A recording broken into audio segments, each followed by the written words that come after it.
Special thanks to Horizon Therapeutics for sponsoring the Special Fathers Network Dad to Dad podcast, working tirelessly to research, develop, and bring forward medicines for people living with rare and rheumatic diseases. Discover more about Horizon Therapeutics' mission at horizontherapeutics.com. I think at the early stages, I would be like, well, he doesn't have cancer. Well, he doesn't have like some really bad disease. Yeah, that's true. It could be worse. It could always be worse. But that doesn't mean it's not hard. That doesn't mean like, when there's like a meltdown in the middle of Target or something, you can't like sit there and be like, wow, this kind of stinks. And, at least like acknowledge how you're feeling. That's our guest this week, Gabe Perna, a digital journalist and father of 2 children, including Spencer, 6, who's autistic. We'll hear Gabe's story, and we'll hear some sage advice about parenting children who are autistic. That's all on this Special Fathers Network Dad to Dad podcast. Now say hello to the founder of the Special Fathers Network and host of the Dad to Dad podcast, David Hirsch. Hi, and thanks for listening to the Special Fathers Network Dad to Dad podcast, presented by the Special Fathers Network, a Dad to Dad mentoring program for fathers raising children with special needs. The Special Fathers Network Mastermind Group experience is the most comprehensive program the 21st Century Dads Foundation offers. Dads raising children with special needs meet virtually on a weekly basis and form meaningful relationships while sharing weekly wins, discussing books, and sharing heartfelt challenges. One of the highlights of the year is attending an in-person weekend retreat. We're launching 10 new mastermind groups in 2024 with 10 dads per group. That means we're only looking for 10 like-minded dads in each community. If you're a dad raising a child with special needs, we hope you'll join a local mastermind group and make the investment to become the best version of yourself. For more information, please see the show notes or simply go to 21stcenturydads.org. Now let's hear this conversation between Gabe Perna and David Hirsch. I'm thrilled to be talking today with Gabe Perna of Newtown, Connecticut, who is an award-winning journalist, a digital health editor with Modern Healthcare, and father of 2 boys, including one with autism. Gabe, thank you for taking the time to do a podcast interview for the Special Fathers Network. Yeah, absolutely. Happy to be here. You and your wife, Amanda, have been married for 10 years and are the proud parents of 2 children, Logan, 3, and Spencer, 6, who has autism. Let's start with some background. Where did you grow up? Tell me something about your family. So I grew up in Dedham, Massachusetts, which is a suburb of Boston.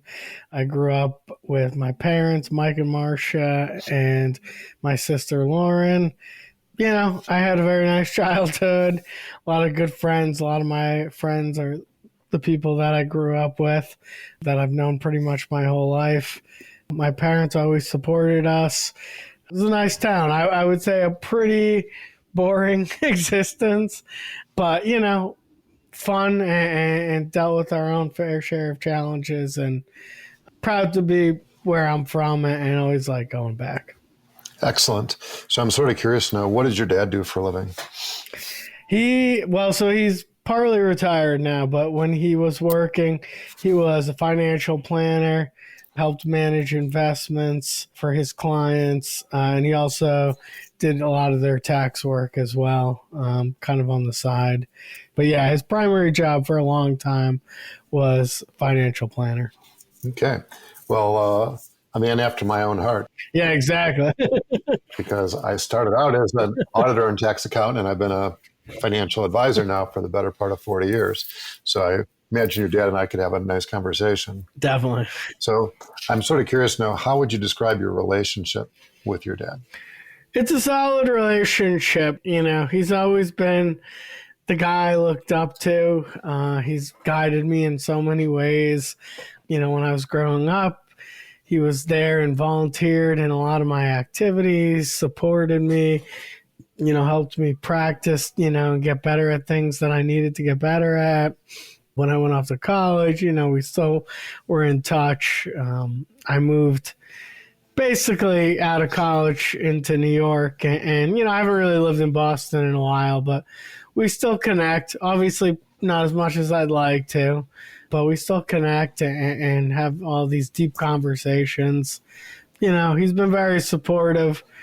When Spencer was diagnosed with autism, he really kind of dove into it and was able to, really help me along the way and be there for me and understand that this was a little bit unusual and was kind of a unique challenge that we were all going to face as a family. Yeah, well, thanks for sharing. What I think I heard you say was that he's somebody that you've looked up to. You've got a good, strong relationship with him. He was present. He was supportive. What more could you ask, really? No. Yeah, he was great. He was a great dad. He's a great dad. Still is a great dad. Great role model. Great role. So when you think about your dad, were there any important lessons, a couple things that come to mind, like, oh, yeah, these are my big takeaways from my relationship with my dad? Yeah, he's a big into hard work. He always has been into work. And that's why we kind of joked when he semi-retired, because he still works a lot. And if he's not working with his clients, he's working in our yard. We always laughed, his hobby was yard work. And he really took a lot of pride in keeping our yard looking good and, having a garden and all that stuff. So he loves working. It's kind of in his blood. And really, I think the thing that I've always taken is there is just no substitute for hard work. It doesn't matter how gifted, how talented, how, maybe not gifted you are. I never always thought I was the smartest kid in school, but I knew I would work the hardest. I would do anything possible to make it. And I feel like I've taken that with him. I've been able to succeed in a field like journalism that, let's face it, is kind of a hard field to succeed in these days. And I attribute a lot of that to hard work and just, hustling and being there. And I think I take a lot of that from my dad. Yeah, well, what I heard you say is that he's got a great work ethic. And the idea that comes to mind is rule number 1 is to work hard. Rule number 2 is to pay attention to rule number 1. Yeah, so. That's right. That's right. I'm thinking about other father figures now, and I'm wondering what, if any, influence your grandfathers had, starting on your dad's side.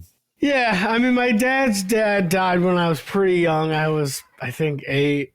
I knew him. I did not know him well, but, I did know him, and I do have some fond memories of going to his house. He lived on a farm. He was a farmer. Again, hard work. That's kind of where that came from, because my grandfather had 3 jobs when my dad was growing up and really worked hard to make sure my dad had a good life. But I do have fond memories of going to his farm. We were both into wrestling and sports and all kind of activities that I ended up growing up to love. So I think I took that from him. On my mom's side, my mom's dad, he really was a great guy. We called him Poppy, and he was, just a really unique soul. He ran a school for kind of wayward teenagers, young adults. Really kind of kids who had gone off the beaten path. That was kind of his baby. He had started that. He's just kind of a warm, loving figure, just really made you happy to be around him, and just always treated people just so well. No one ever had a conversation with him that they ended up feeling worse after they had that conversation. That's the way he lived his life. And I've always taken, it's hard to live up to that, but I've always tried to take that, always try to leave a good impression on someone, always try to make them feel better. Obviously it's not going to work for everyone, but, just try to be as nice as possible. Yeah, well, thanks for sharing. It sounds like your maternal grandfather was quite a caring person. You mentioned he worked with troubled teens. Most parents can't wait to get their kids through the teenage phase and then not look back. So the fact that he made himself available to young adults and, had a heart for that, just speaks volumes about the type of person he is. Yeah. So any other men, in addition to your dad and your grandfathers, that played an influential life when you were growing up? Yeah, I had, teachers and counselors along the way who I always thought of. I think the one that always sticks out is my fourth grade teacher, Mr. DZ. Mr. DZ was like kind of a funny guy, and really every kid liked him. But one of the reasons he got along with me so well is like we were both big sports fanatics. And he actually, on top of being a fourth grade teacher, did, some stringing work for the Brockton Enterprise in Massachusetts. And later on, when I was in like seventh grade, I had to shadow someone at their job, and I ended up picking Mr. DZ, not for his role as a teacher, but for his role as a sports writer. And I always thought that was pretty cool. Like, he had an autograph from Carly Stremski, if you know who that is, and ended up giving me, Carly Stremski's autograph. Like, he just supported me a lot, and I really all these years I've been meaning to reach out and just tell him how much I appreciate. He really believed in me. I feel like it's easy to remember the people who don't believe in you. It's easy to kind of carry a chip on your shoulder when someone doubts you. Believe me, I've had plenty of that. But, it's more important, I think, just remember those people who have always kind of said, yeah, you got it, and supported you. And he was one of the first I can remember outside of my family. Yeah, well, thanks for sharing. He sounds like a influential person. He made a strong first impression on you as a young guy.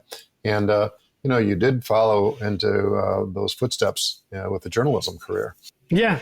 So, I think that if you haven't reached out to him, maybe you can use this episode when it gets published to share it with him. Yeah. Yeah. That would be a natural thing. Yeah, definitely.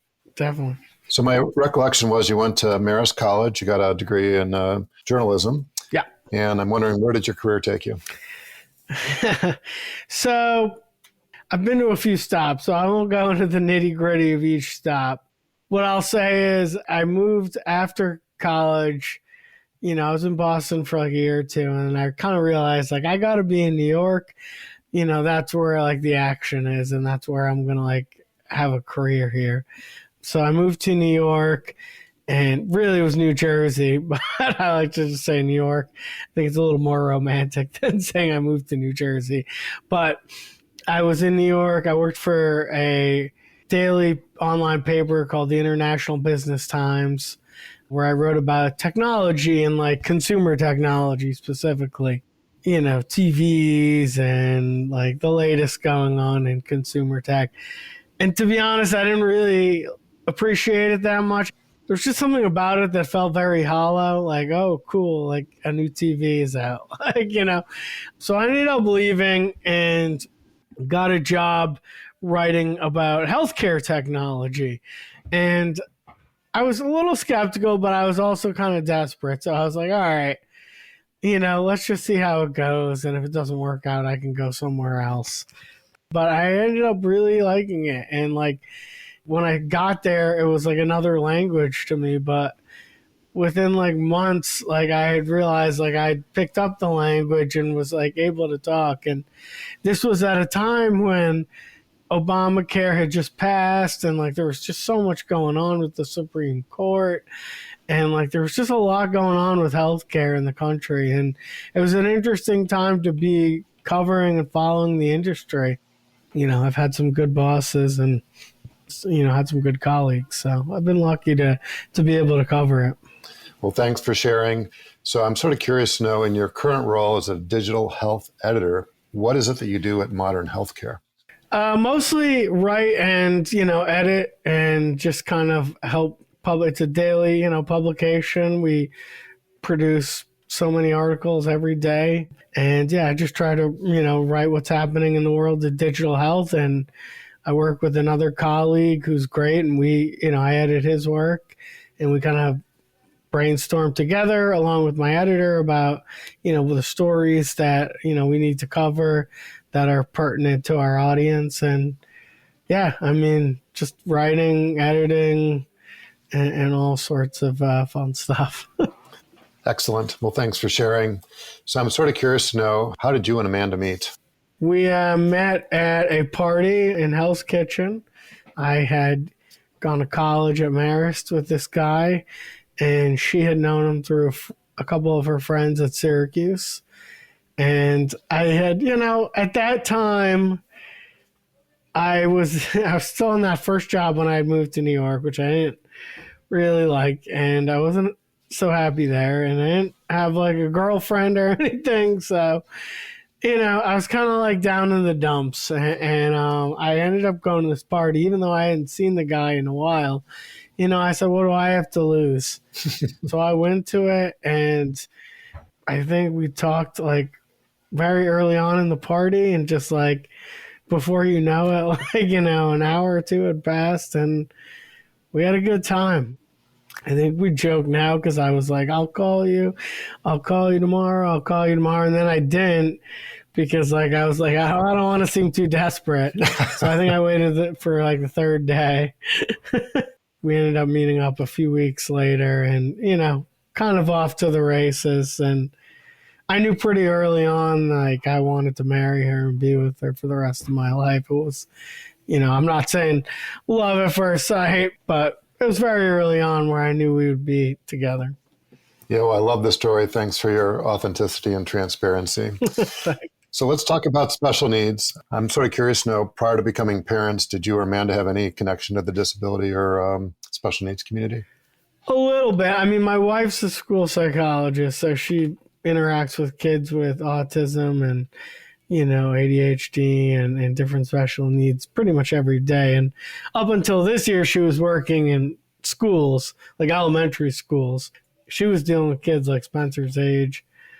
And I had my mom's uncle, who had a special needs and, was in a home.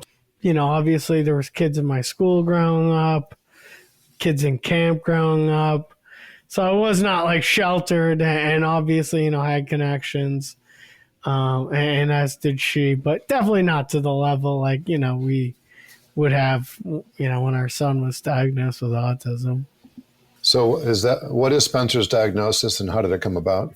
Yeah, he's diagnosed with ASD. He also has been diagnosed with ADHD, and there might be some other things in there too, to be honest. But, he's only 6, so we got some time. But, ASD is obviously the big one. And, it's an interesting story, David. Very early on, my wife kind of knew what the signs were and kind of like figured it out. But, I was a little more in denial, and I mean, like, I saw some things, but I think I just like made excuses for them, and, even explicitly said, I don't want to say the A word because I don't think it's, that's what it is. And, it's a label that, you won't ever shed. I don't know. Over time, I think we both kind of like, it just like became hard to deny. Like it got harder and harder. He would have these meltdowns and just like have these moments, and just like, our other kids his age were starting to communicate in the typical way. He was not, and it just became obvious. And then, by the time right before his 3rd birthday, he was in preschool, like in the town preschool for everything, OT, PT, speech, etc. And they kind of like right before his 3rd birthday were like, yeah, he's showing signs with autism. And I think he got diagnosed right around his 3rd birthday. Yeah, well, thanks for sharing. And I really, really appreciate your openness and authenticity. It's usually the mom that is a little bit more in tune with what's going on a day-to-day basis. And obviously Amanda, with the work that she does, is more well-informed than the average young mom. And it's not uncommon for dads to, if not be in outright denial, say something along the lines of, oh, let's cross that bridge when we get there. Or, sometimes boys can be a little bit slower, let's be patient. Let's not pre-worry our worries. By the way, these are all things that I remember saying as a young dad. Right? Yeah. It's not like I just heard those things. Yeah. I must have said those things hundreds of times, right? Yeah. And, in many cases, a lot of things that we worry about never come to pass, right? So, you were spending a lot of time and energy on things that, never came to be. But you also touched on something I think it's super important. And I don't mean to be judgmental, but I think a lot of parents are concerned about labels, right? I don't want my kid to have that label, right? Right. It's a little bit of a form of denial, but there's something important about the label, right? There's pros and cons. It's not all good. It's not all bad. Yeah. At least in the world of healthcare, right? Something that you understand better than the average person. Yeah. That diagnosis provides you with access to resources and reimbursement that you wouldn't otherwise have.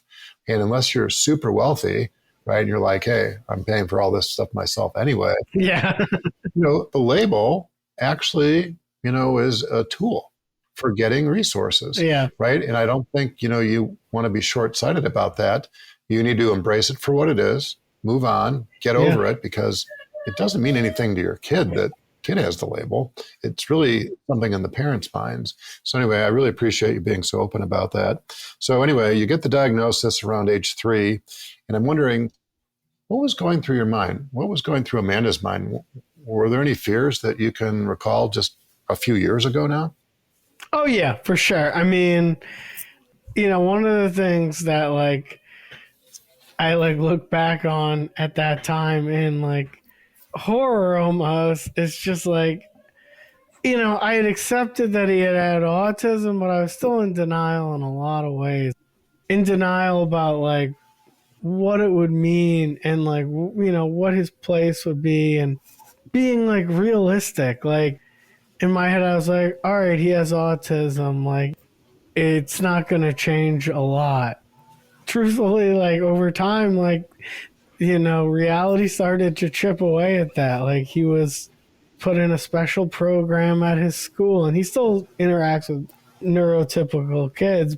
And it has been okay to a degree, but I've had to reset my expectations and just almost take it, if not, a day at a time, at least a month at a time, and just kind of understand there's going to be backslides. There's going to be times where you think things are good, and then it's going to seem like what happened. It's not on him. It's not what did he do wrong? What did we do wrong? It's just how it is. That's just what ASD is, I think. There's a lot of mysteries. I think just back then, I was kind of unaware of what it would mean. But the flip side of that is there were things back then that I was dreading that now I feel like I was kind of silly for dreading.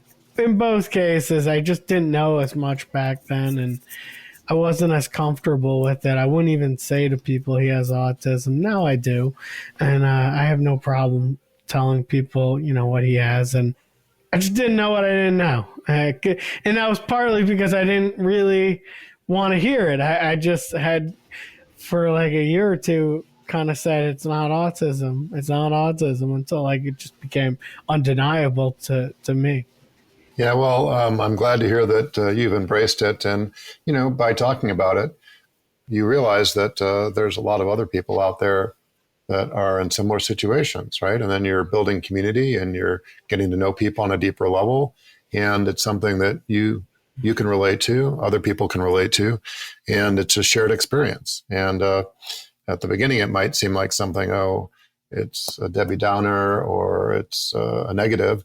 But, as you get into it, not just for days or weeks or months, but years and maybe decades, if you can look into the future, it's just part of who Spencer is, right? Yeah. It's not like it's a disease and you're going to cure him of it. No. Some people have that mentality. It's just an aspect of his personality. Mm-hmm. If you understand what the triggers are and, you can see the storms brewing, right? And you can nip those situations in the bud, prevent the meltdowns, prevent those moments, right? You're going to help preserve his humanity and make life a lot easier for everybody involved. Mm. So it does take a little bit heightened level of awareness and heightened level of engagement. But, there are certainly a lot of rewards that go along with it as well. We'll be back with more of the conversation on the Special Fathers Network Dad to Dad podcast in just a few moments. But first, this quick message.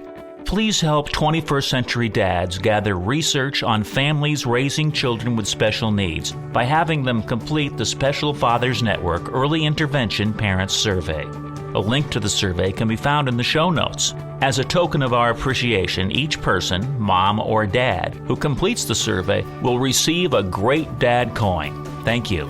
Now, back to the conversation. I know it's relatively early on. He's only 6. He's only been diagnosed 3 years ago. But has there been some advice that you can reflect on that you've gotten from others that's been useful for you?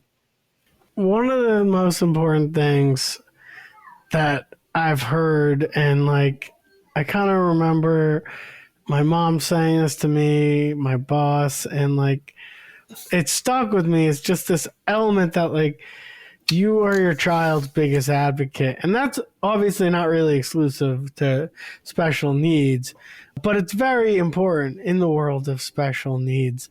I think like a lot of the first 3 years of this, almost 4 now, is like spending time in these meetings, these IEP meetings, and these like different, conversations. Like, sometimes it's just hard not to take things personally. And obviously, I don't think anyone means to be personal, but like when they talk about your child, like he or she's like a lab rat almost, like you get a little defensive, like, hey, that's my kid you're talking about.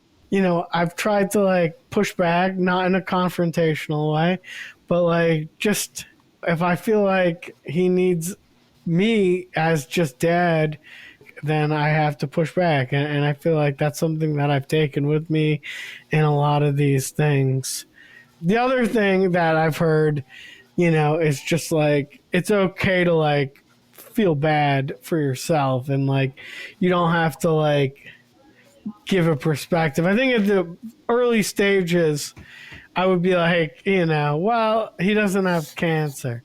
Well, he doesn't have like some really bad disease. Yeah, that's true. It could be worse. It could always be worse. But that doesn't mean it's not hard. That doesn't mean like, when there's like a meltdown in the middle of Target or something, you can't like sit there and be like, wow, this kind of stinks. And, at least like acknowledge how you're feeling. So that's another one that I've heard. And that's yeah. Shout out to my therapist. That's been one of the things that she's worked on with me, is to acknowledge that I'm allowed to feel, bad at times. Yeah, 2 really good points. The first is that, you know your child better than anybody else, and you do need to advocate. And that's not, like you said, just with a child with special needs. It could be with typical kids as well. And, remember, typical kids have meltdowns too. Yeah. It's not always the autism, right? It's just sometimes it's the age. Yeah. And then give yourself some grace. That's what I heard you saying, right? Right, yeah. We're not always on the top of our game. Our bucket's not always full. Sometimes we're totally drained. Maybe you just haven't gotten sleep for an extended period of time, stuff going on at work, maybe something going on between you and your spouse, all these things pile up, and, it can be draining. So just, cutting yourself some slack, I think, is a really, really healthy thing to contemplate as well. And not to focus on the negative, but what have been some of the bigger challenges that you've faced as it relates to the autism diagnosis? I mean, I think the biggest one is just kind of like, it's the one that like everyone talks about, which is like mourning that life that you thought you were going to have. I mean, that's really a tough one, especially in these earlier years, I think. I mean, get back to me in like 7 or 8 years. But I do think like once kids reach teenage years, like they kind of drift apart from you anyway. So it's not like, but when, they're this age, and I'm starting to see with my other son, who's neurotypical, is like, there's a lot of moments that like you don't really get with an autistic child. They just like connection moments. They still come. Don't get me wrong. We still have some great moments where we connect, but it's just not as easy. And like, you might think you have some event or some kind of like cool experience. Like he joined the Boy Scouts, and I thought like, oh, this will be a fun thing for, him and I to do. together, and like it didn't really work out. Like it just wasn't what I expected, and what wasn't something he enjoyed. And those are the times where it's tough, because you see other dads with other kids, and you kind of think, why can't that be me? So yeah, that's probably the toughest.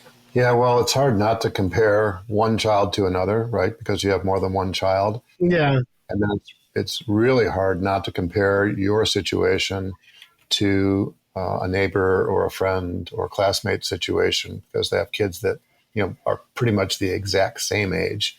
And, there's a phrase, you've probably heard it before, that comparison is the thief of joy. Yeah.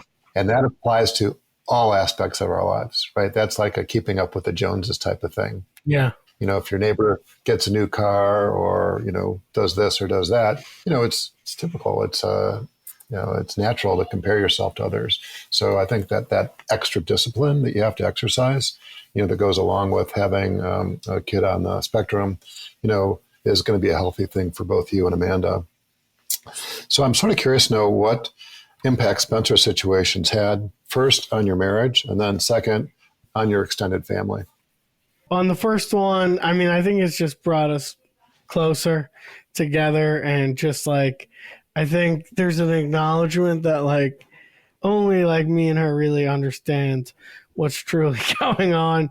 And like, I think people get glimpses and snippets of it, and they mean well, but like, it's just, unless you're living in it, like you just can't quite understand, how hard it can be. And, some of the just daily challenges that like I can hear going on behind me, like as we talk, like I just, that's the kind of stuff that really drains you. And I think, we've been a good support for each other. When she's up, I'm down. When I'm down, she's up.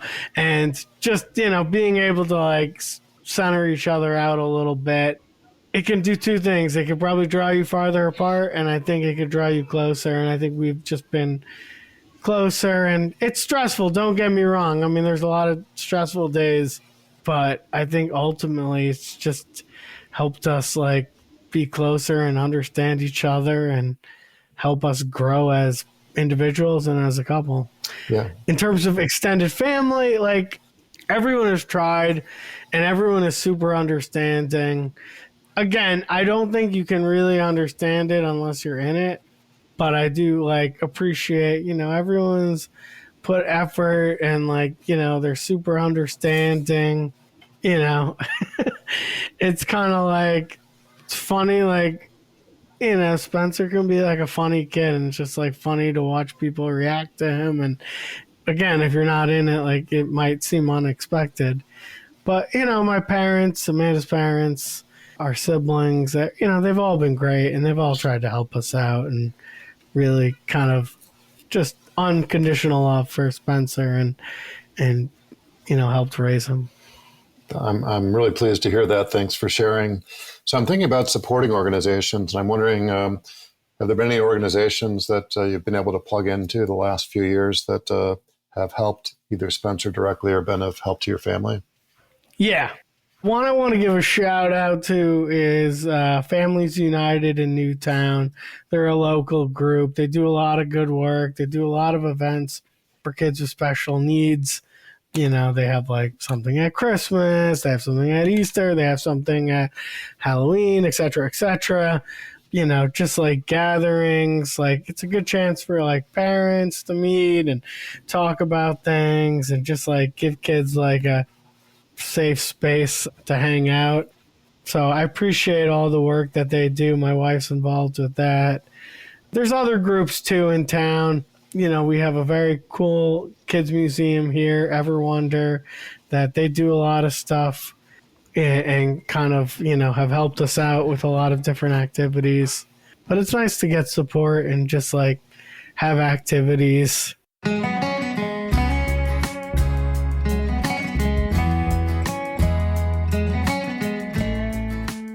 Well, I want to share a little story with you, and it had to do with me getting schooled or getting a little education about this.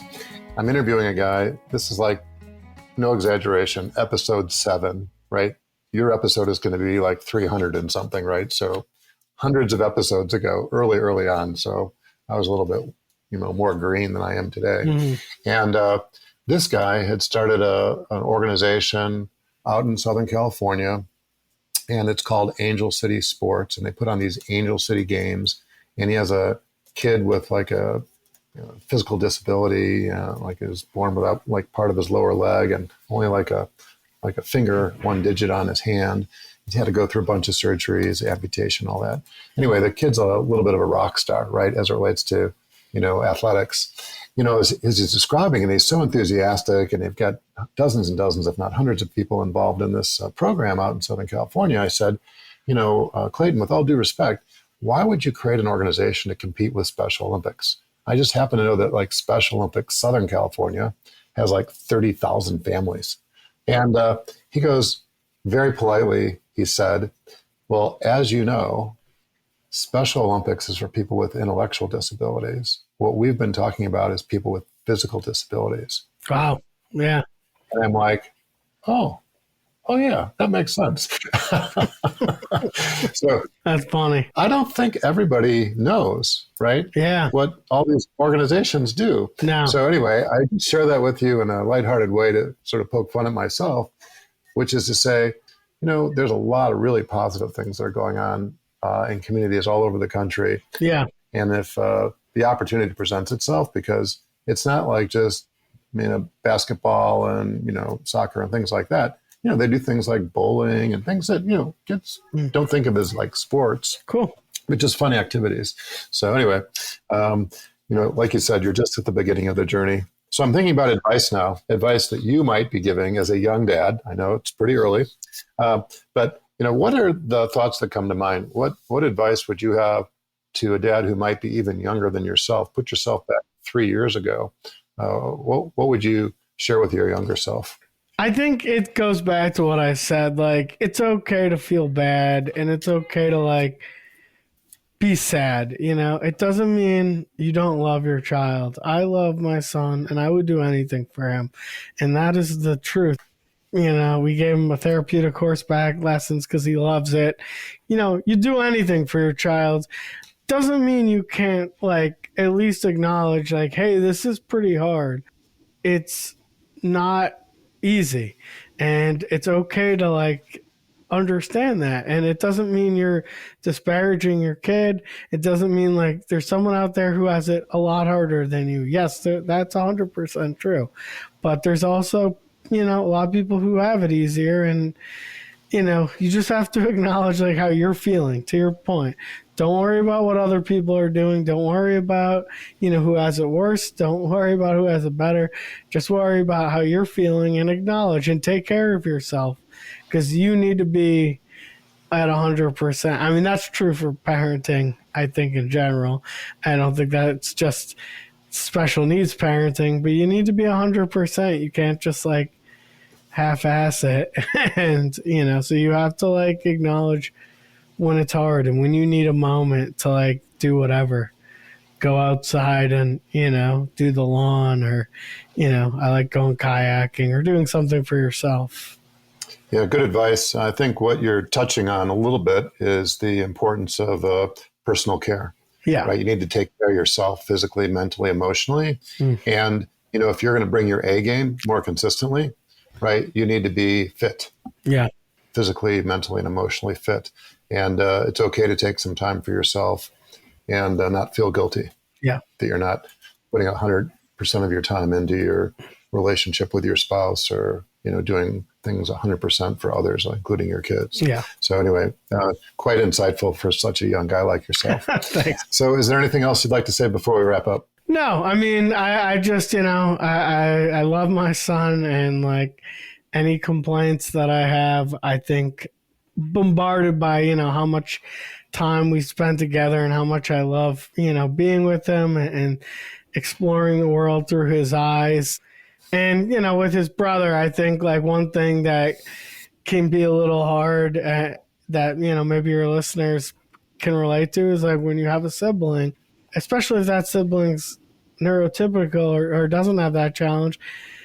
One thing that it's early and his sibling's younger, but one thing that like I try to do is like make sure that it's like not all our time is spent, focused on Spencer, because he does take up a good amount of time, with his special needs. But that doesn't mean like, you can just forget about your, second child. Not forget, but just, it's easy to overshadow, I think. And, I have a lot of great times with my younger son too, and don't want him to get overshadowed.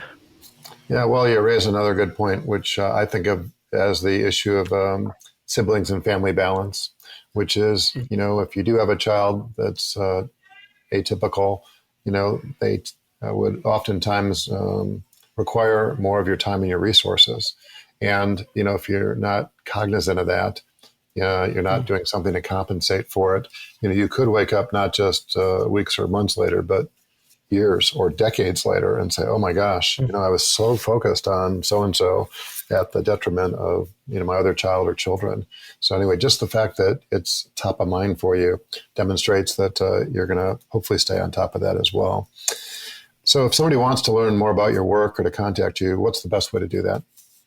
You can hit me up at Gabriel, Gabriel .Perna, Perna, at modernhealthcare.com.